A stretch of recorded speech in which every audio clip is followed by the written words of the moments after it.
Hello, assalamu alaikum. Hello again. Time number 3 today. We are going to continue with Harry Potter.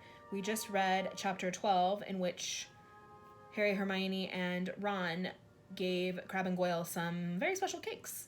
So they discovered that Malfoy was not the heir of Slytherin, and they still are no closer to finding the truth, although Harry has been cleared of petrifying Colin Creevey and Mrs. Norris. So we are going to try to figure out what happens next, inshallah. This chapter will be exciting. All right, let's get straight to it. Chapter 13, The Very Secret Diary. Hermione remained in the hospital wing for several weeks. There was a flurry of rumor about her disappearance when the rest of the school arrived back from their Christmas holidays, because of course everyone thought that she had been attacked. So many students filed past the hospital wing trying to catch a glimpse of her that Madame Pomfrey took out her curtains again and placed them around Hermione's bed, to spare her the shame of being seen with a furry face. Harry and Ron went to visit her every evening. When the new term started, they brought her each day's homework. "If I'd sprouted whiskers, I'd take a break from work," said Ron, tipping a stack of books onto Hermione's bedside table one evening. "Don't be silly, Ron. I've got to keep up," said Hermione briskly. Her spirits were greatly improved by the fact that all the hair had gone from her face and her eyes were turning slowly back to brown. "I don't suppose you've got any new leads," she added in a whisper, so that Madame Pomfrey couldn't hear. "Nothing," said Harry gloomily. "I was so sure it was Malfoy," said Ron, for about the 100th time. "What's that?" asked Harry, pointing to something gold sticking out from under Hermione's pillow. "Just a get-well card," said Hermione hastily, trying to poke it out of sight. But Ron was too quick for her. He flicked it out, opened it, and read, "To Miss Granger, wishing you a speedy recovery from your concerned teacher, Professor Gilderoy Lockhart, Order of Merlin, 3rd class, honorary member of the Dark Force Defense League, and 5-time winner of Witch Weekly's Most Charming Smile Award." Ron looked up at Hermione, disgusted. "You sleep with this under your pillow?" But Hermione was spared, answering by Madame Pomfrey sweeping over with her evening dose of medicine. "Is Lockhart the smarmiest bloke you've ever met, or what?" Ron said to Harry, as they left the infirmary and started up the stairs toward Gryffindor Tower. Snape had given them so much homework, Harry thought he was likely to be in the 6th year before he finished it. Ron was just saying he wished he had asked Hermione how many rat tails you were supposed to add to a hair-raising potion when an angry outburst from the floor above reached their ears. "That's Filch," Harry muttered as they hurried up the stairs and paused out of sight, listening hard. "You don't think someone else has been attacked?" said Ron tensely. They stood still, their heads inclined towards Filch's voice, which sounded quite hysterical. "Even more work for me, mopping all night, like I haven't got enough to do. No, this is the final straw. I'm going to Dumbledore." His footsteps receded along the out-of-sight corridor, and they heard a distant door slam. They poked their heads around the corner. Filch had clearly been manning his usual lookout post. They were once again on the spot where Mrs. Norris had been attacked. They saw at a glance what Filch had been shouting about. A great flood of water stretched over half the corridor, and it looked as though it was still seeping from under the door of Moaning Myrtle's bathroom. Now that Filch had stopped shouting, they could hear Myrtle's wails echoing off the bathroom walls. "Now what's up with her?" said Ron. "Let's go and see," said Harry, and holding their robes over their ankles, they stepped through the great wash of water to the door bearing its out-of-order sign, ignored it as always, and entered. Moaning Myrtle was crying, if possible, louder and harder than ever before. She seemed to be hiding down her usual toilet. It was dark in the bathroom because the candles had been extinguished in the great rush of water that had left both walls and floor soaking wet. "What's up, Myrtle?" said Harry. "Who's that?" glugged Myrtle miserably. "Come to throw something else at me." Harry waded across to her stall and said, "Why would I throw something at you?" "Don't ask me," Myrtle shouted, emerging with a wave of yet more water which splashed onto the already sopping floor. "Here I am, minding my own business, and someone thinks it's funny to throw a book at me." "But it can't hurt you if someone throws something at you," said Harry reasonably. "I mean, it'd just go right through you, wouldn't it?" He had said the wrong thing. Myrtle puffed herself up and shrieked, "Let's all throw books at Myrtle because she can't feel it. 10 points if you can get it through her stomach. 50 points if it goes through her head. Well, ha, ha, ha. What a lovely game, I don't think." "Who threw it at you anyway?" asked Harry. "I don't know. I was just sitting in the U-bend thinking about death, and it fell right through the top of my head," said Myrtle, glaring at them. "It's over there. It got washed out." Harry and Ron looked under the sink where Myrtle was pointing. A small, thin book lay there. It had a shabby black cover and was as wet as everything else in the bathroom. Harry stepped forward to pick it up, but Ron suddenly flung out an arm to hold him back. "What?" said Harry. "Are you crazy?" said Ron. "It could be dangerous." "Dangerous?" said Harry, laughing. "Come off it. How could it be dangerous?" "You'd be surprised," said Ron, who was looking apprehensively at the book. "Some of the books that the ministry's confiscated, Dad's told me. There was one that burned your eyes out, and everyone who read Sonnets of a Sorcerer broke it into limericks for the rest of their lives. And some old witch in Bath had a book that you could never stop reading. You just had to wander around your house with your nose in it, trying to do everything one-handed. And, all right, I've got the point," said Harry. The little book lay on the floor, nondescript and soggy. "Well, we won't find out unless we look at it," he said, and he ducked around Ron and picked it up off the floor. Harry saw at once that it was a diary, and the faded year on the cover told him it was 50 years old. He opened it eagerly. On the first page, he could just make out the name T.M. Riddle in smudged ink. "Hang on," said Ron, who approached cautiously and was looking over Harry's shoulder. "I know that name. T.M. Riddle got an award for special services to the school 50 years ago. How on earth do you know that?" said Harry in amazement. "Because Filch made me polish his shield about 50 times in detention," said Ron resentfully. "That was the one I burped slugs all over. If you'd wipe slime off a name for an hour, you'd remember it too." Harry peeled the wet pages apart. They were completely blank. There wasn't the faintest trace of writing on any of them, not even Auntie Mabel's birthday or dentist 3:30. "He never wrote in it," said Harry, disappointed. "I wonder why someone wanted to flush it away," said Ron curiously. Harry turned to the back cover of the book and saw the printed name of a variety store on Vauxhall Road, London. "He must have been Muggle-born," said Harry thoughtfully, "to have bought a diary from Vauxhall Road." "Well, it's not much use to you," said Ron. He dropped his voice. 50 points if you can get it through Myrtle's nose."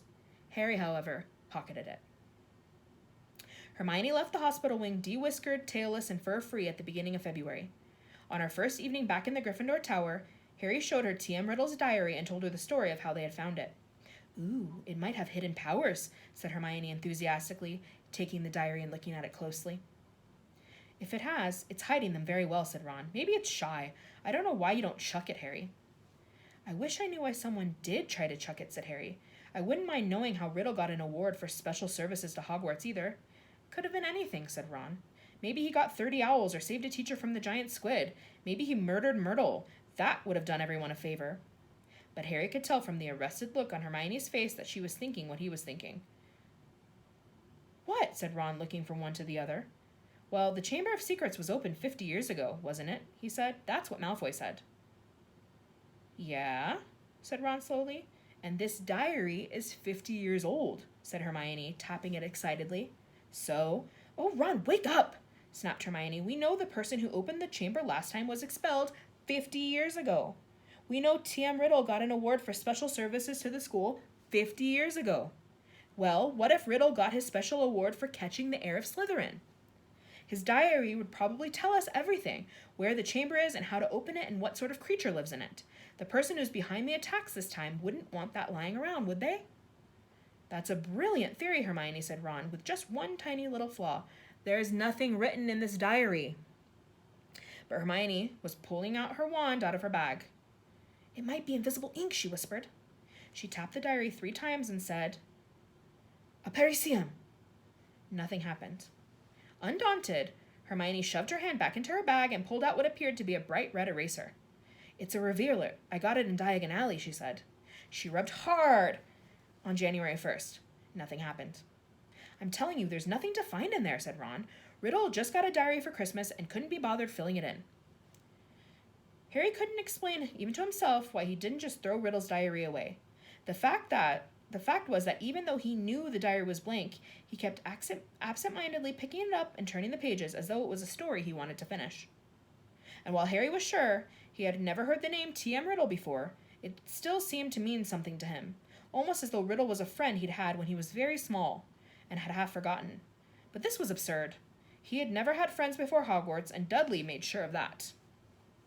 Nevertheless, Harry was determined to find out more about Riddle.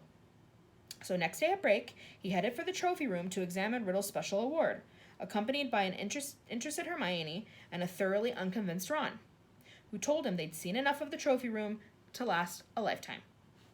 Riddle's burnished gold shield was tucked away in a corner cabinet. It didn't carry details of why it had been given to him. Good thing, too, or it'd be even bigger and I'd still be polishing it, said Ron.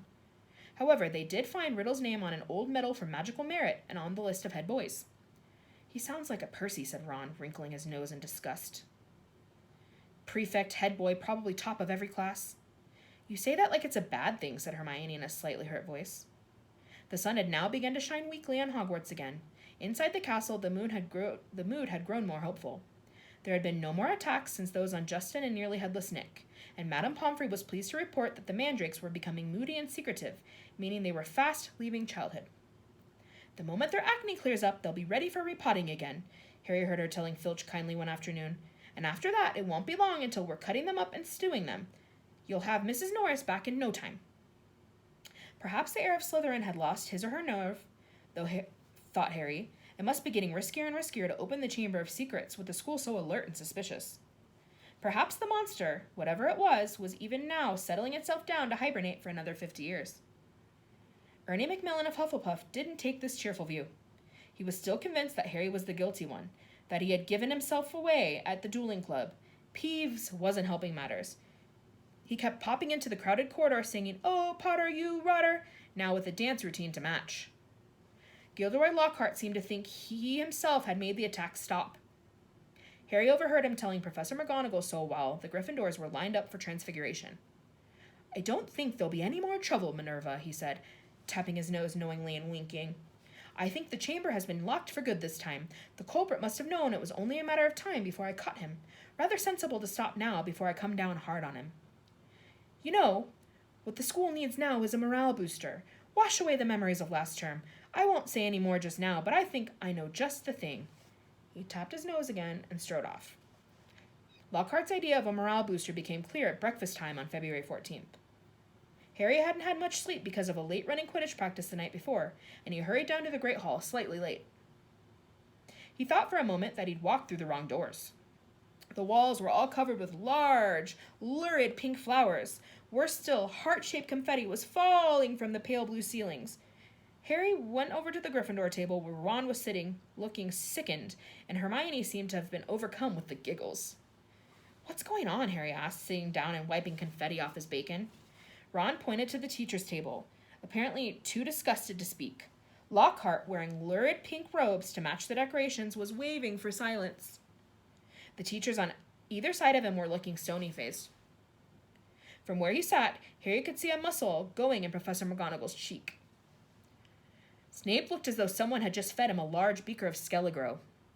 "Happy Valentine's Day," Lockhart shouted, "and may I thank the 46 people who have sent me cards so far. Yes, I have taken the liberty of arranging a little surprise for you all, and it doesn't end here." Lockhart clapped his hands, and through the doors to the entrance hall marched a dozen surly-looking dwarves. Not just any dwarves, however. Lockhart had them all wearing golden wings and carrying harps.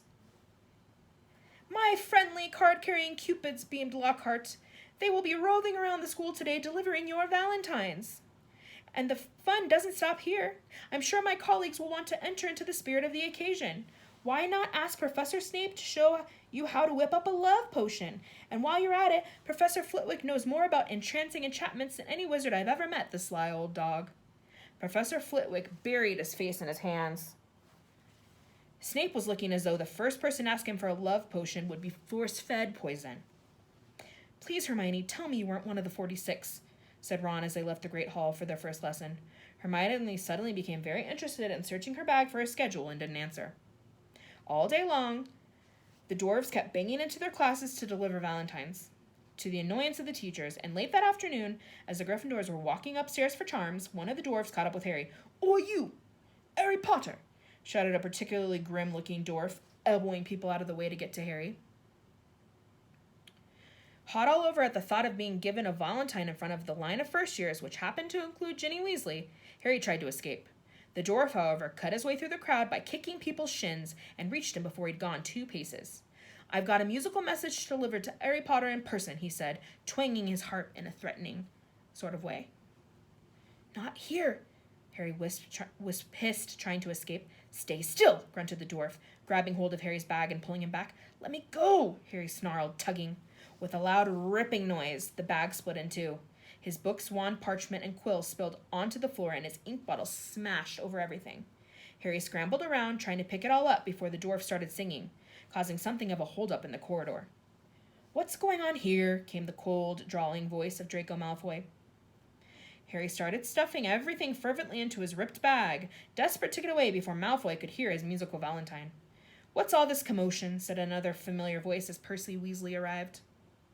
Losing his head, Harry tried to make a run for it, but the dwarf seized him around the knees and brought him crashing to the floor. "Right," he said, sitting on Harry's ankles. "Here's your singing valentine.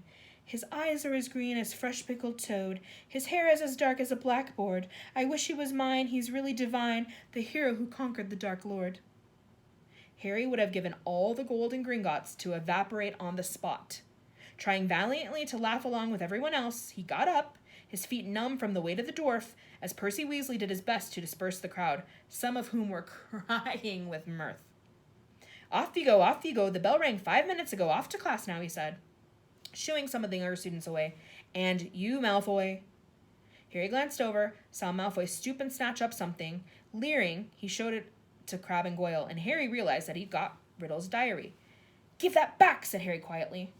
"Wonder what Potter's written in this," said Malfoy, who obviously hadn't noticed the year on the cover and thought he had Harry's own diary. A hush fell over the onlookers. Ginny was staring from the diary to Harry, looking terrified. "Hand it over, Malfoy," said Percy sternly. "When I've had a look," said Malfoy, waving the diary tauntingly at Harry. Percy said, "As school prefect," but Harry had lost his temper. He pulled out his wand and shouted, "Expelliarmus!" And just as Snape had disarmed Lockhart, so Malfoy found the diary shooting out of his hand into the air. Ron, grinning broadly, caught it. "Harry," said Percy loudly, "no magic in the corridors. I'll have to report this, you know." But Harry didn't care. He was one up on Malfoy, and that was worth 5 points from Gryffindor any day. Malfoy was looking furious, and as Ginny passed him to enter the classroom, he yelled spitefully after her, "I don't think Potter liked your valentine much."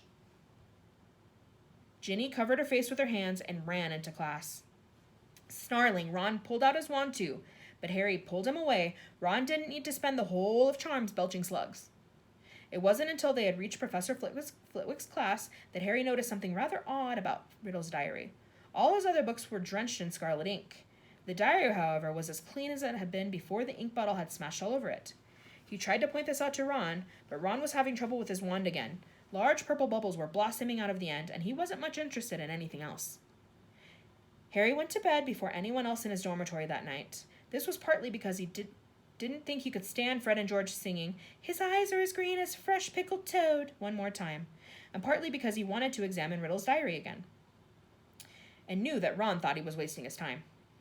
Harry sat on his four-poster and flicked through the blank pages, not one of which had a trace of scarlet ink on it. Then he pulled a new bottle out of his bedside cabinet, dipped his quill into it, and dropped a blot on the first page of the diary.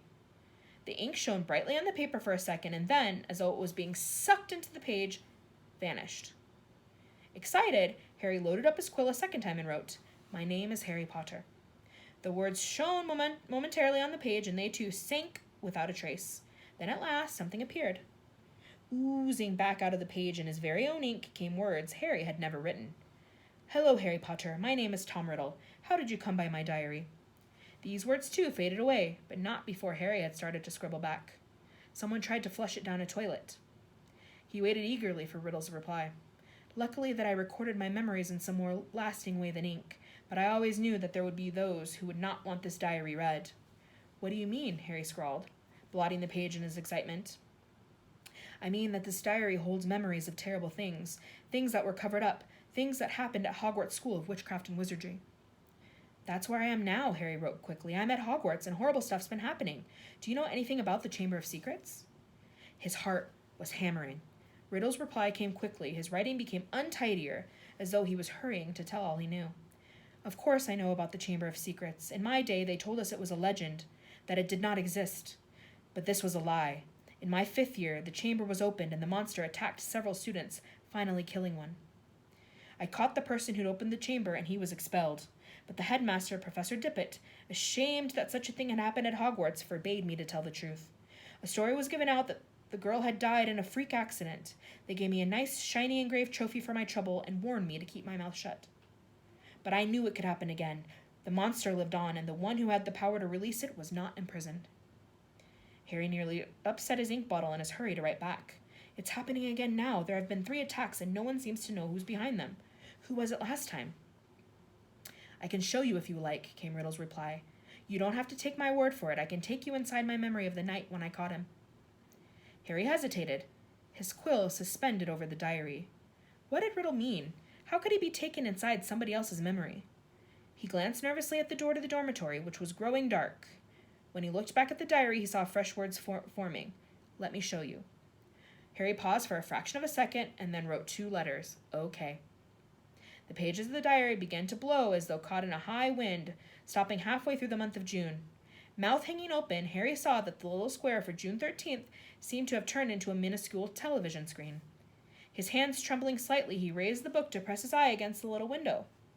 And before he knew what was happening, he was tilting forward, the window was widening, he felt his body leave the bed, and he was pitched headfirst through the opening in the page into a whirl of color and shadow. He felt his feet hit solid ground and stood shaking as the blurred shapes around him came suddenly into focus. He knew immediately where he was. The circular room where the sleeping portraits was Dumbledore's office. But it wasn't Dumbledore who was sitting behind the desk. A wizened, frail-looking wizard, bald except for a few wisps of white hair, was reading a letter by candlelight. Harry had never seen this man before. I'm sorry, he said shakily. I didn't mean to butt in. But the wizard didn't look up. He continued to read, frowning slightly. Harry drew nearer to his desk and stammered, I'll just go, shall I? Still, the wizard ignored him. He didn't seem even to have heard him.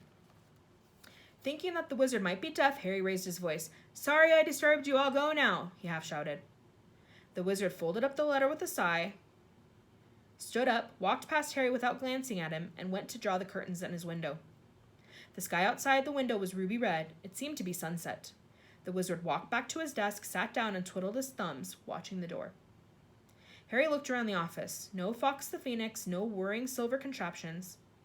This was Hogwarts as Riddle had known it, meaning that this unknown wizard was headmaster, not Dumbledore, and he, Harry, was little more than a phantom, completely invisible to the people of 50 years ago. There was a knock at the door.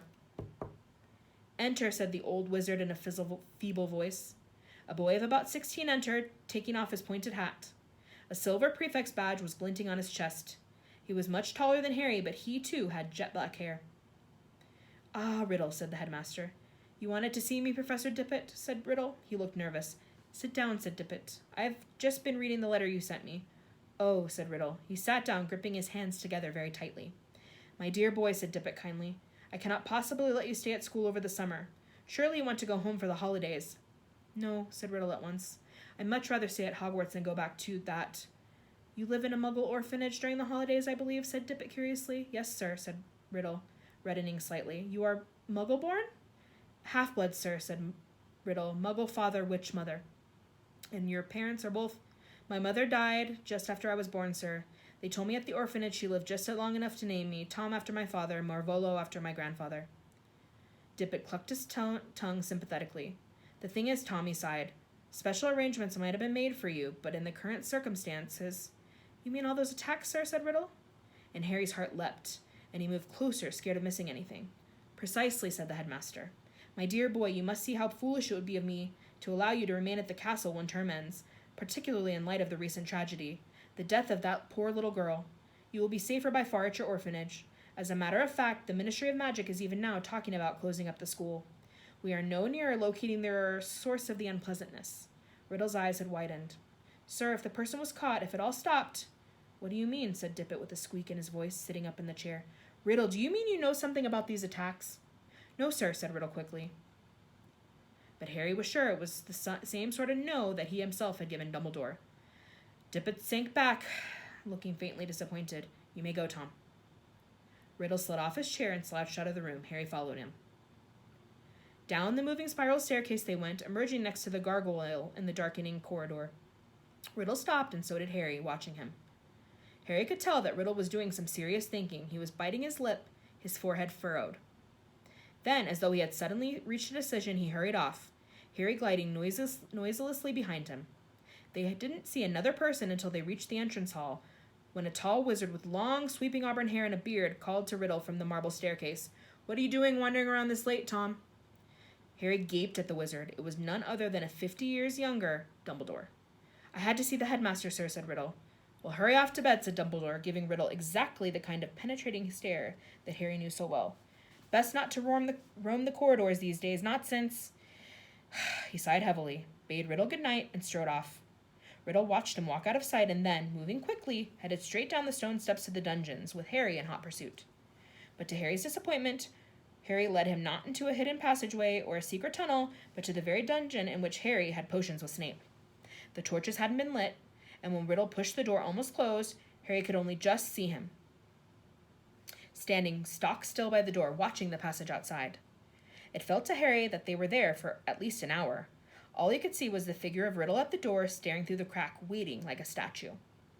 And just when Harry had stopped feeling expectant and tense and started wishing he could return to the present, he heard something move beyond the door. Someone was creeping along the passage. He heard whoever it was pass the dungeon where he and Riddle were hidden. Riddle, quiet as a shadow, edged through the door and followed. Harry tiptoeing behind him, forgetting that he couldn't be heard. For perhaps 5 minutes they followed the steps, until Riddle stopped suddenly, his head inclined in the direction of the new noises. Harry heard a door creak open, and then someone speaking in a hoarse whisper. "Come on, gotta get you out of here. Come on now, in the box." There was something familiar about the voice. Riddle stopped suddenly around the corner. Harry stepped out behind him. He could see the dark outline of a huge boy who was crouching in front of an open door, a very large box next to it. "Evening, Rubeus," said Riddle sharply. The boy slammed the door shut and stood up. "What are you doing down here, Tom?" Riddle stepped closer. "It's all over," he said. "I'm going to have to turn you in, Rubeus. They're talking about closing Hogwarts if the attacks don't stop. What do you—" "I don't think you meant to kill anyone, but monsters don't make good pets. I suppose you just let it out for exercise and—" "It never killed no one," said the large boy, backing against the closed door. From behind him, Harry could hear a funny rustling and clicking. "Come on, Rubeus," said Riddle, moving yet closer. "The dead girl's parents will be here tomorrow. The least Hogwarts can do is make sure that thing that killed their daughter is slaughtered." "It wasn't him," roared the boy, his voice echoing in the dark passage. "He wouldn't! He never!" "Stand aside," said Riddle, drawing his wand. His spell lit the corridor with a sudden flaming light. The door behind the large boy flew open with such force it knocked him onto the wall opposite. And out of it came something that made Harry let out a long, piercing scream, unheard by anyone. A vast, low-slung, hairy body and a tangle of black legs, a gleam of many eyes, and a pair of razor-sharp pincers. Riddle raised his wand again, but he was too late. The thing bowled him over as it scuttled away, tearing up the corridor and out of sight. Riddle scrambled to his feet, looking after it. He raised his wand, but the huge boy leapt up after him, seized his wand, and threw him back down, yelling, "No!" The scene whirled. The darkness became complete. Harry felt himself falling, and with a crash, he landed spread-eagled on his four-poster in the Gryffindor dormitory, Riddle's diary lying open on his stomach. Before he had time to regain his breath, the dormitory door opened and Ron came in. "There you are," he said. Harry sat up. He was sweating and shaking. "What's up?" said Ron, looking at him with concern. "It was Hagrid, Ron. Hagrid opened the Chamber of Secrets 50 years ago." Well, there we have it. It seems that Rubeus Hagrid, the caretaker of Hogwarts, who is a good friend to Harry, was the one responsible for opening up the Chamber of Secrets 50 years ago when he was a student. Are you surprised by that? Tell me what you think. So we've got chapter 14, inshallah. I'll get to that this week as well. It was good seeing you guys. Let me know if you have any questions, if you have any requests, if you have any comments. Let me know on Class Dojo Shobi. Assalamu alaikum. Bye.